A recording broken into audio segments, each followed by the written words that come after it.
Hello बच्चों, let's read this question. So this question says a charged particle of mass m and charge q travels on a circular path of radius small r that is perpendicular to a magnetic field B. The time taken by the particle to complete one revolution, एक revolution को complete करने में charge particle को कितना time लगेगा ये आपको यहाँ पर से बताना है। ठीक है, तो देखिए बच्चों, इस क्वेश्चन का की कॉन्सेप्ट आप क्या लिख लीजिए, टाइम लिख लीजिए, टाइम पीरियड लिख लीजिए। क्या लिख लीजिए? पार्टिकल का आपको टाइम पीरियड क्या करना है, कैलकुलेट करना है। अगर कोई चार्ज पार्टिकल है वो किसी मैग्नेटिक फील्ड के रीजन पर मूव कर रहा है, ठीक है, और सर्कुलर पाथ कर रहा है, तो इसका मतलब ये है कि जो उसकी पार्टिकल की वेलोसिटी होगी और मैग्नेटिक फील्ड ये एक दूसरे के परपेंडिकुलर होंगे। ठीक है, देखिए कोई भी चार्ज पार्टिकल अगर आपका मैग्नेटिक फील्ड में होता है तो उस पर मैग्नेटिक फोर्स लगता है, और मैग्नेटिक फोर्स होता है आपका q times v vector cross v vector के इक्वल।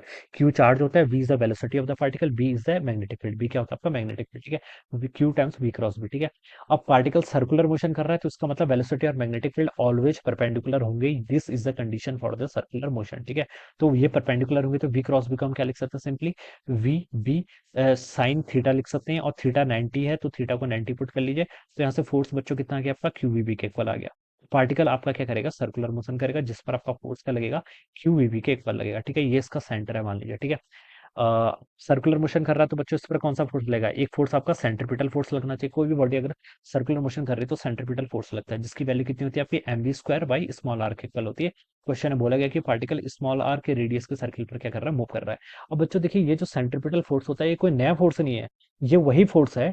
ठीक है, नया फोर्स नहीं होता है, ये आपका जो क्यूवीबी है, क्यूवीबी फोर्स के कारण ही इस पार्टिकल की टेंडेंसी सर्कुलर मोशन क्या करने की, सर्कुलर पाथ में ट्रेवल करने की। ठीक है, तो हम यहाँ से लिख सकते हैं जो आपका m b square by r होगा ये किसके इक्वल होता है, क्यूवीबी। ठीक है, सेंट्रीपिटल फोर्स ऑलवेज कोई नया फोर्स नहीं होता है, हर बार आपका सेंट्रीपिटल फोर्स उन्हीं फोर्सेस में से एक होता है। ठीक है, जैसे कोई प्लेनेट रिवॉल्व करता है तो ग्रेविटेशनल फोर्स आता है, और ग्रेविटेशनल फोर्स ही किसके कारण रीजन होता है, that is the reason of the centripetal force. ठीक है, चार्ज पार्टिकल यहाँ पर जैसे इलेक्ट्रॉन्स आपके मूव करते हैं अराउंड द न्यूक्लियस, तो वहां पर इलेक्ट्रोस्टैटिक फोर्स होता है किसके लिए, सेंट्रीपिटल फोर्स के लिए रिस्पॉन्सिबल। सिमिलरली यहाँ पर जो सेंट्रीपिटल फोर्स के लिए फोर्स रिस्पॉन्सिबल है दैट इज मैग्नेटिक फोर्स, और वो क्यूबीबी के इक्वल है।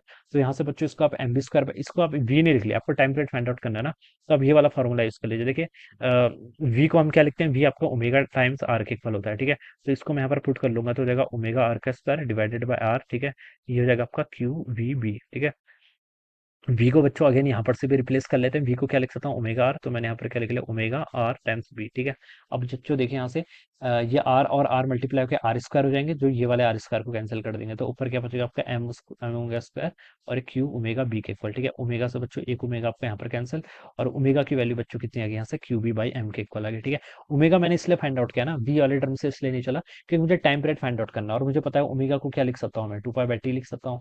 फिर टू पाई बाई टी किसके इक्वल हो जाएगा आपका, क्यू बी बाई एम के इक्वल हो जाएगा। यहाँ से आपका टाइम पीरियड आ गया, टाइम पीरियड कितना आ गया आपका, two pi m divided by cubic equal. This is a very standard result. ठीक है, एक स्टैंडर्ड रिजल्ट है, आपको पता होना चाहिए। ठीक है, ये रिजल्ट बहुत standard, two pi m by cubic. ठीक है, तो ऑप्शन सी क्या होगा बच्चों, उसके करस्पॉन्डिंग आपका करेक्ट आंसर हो जाएगा। ठीक है, this is how we will solve this problem. So I hope you all understood this concept. All the best and thank you so much.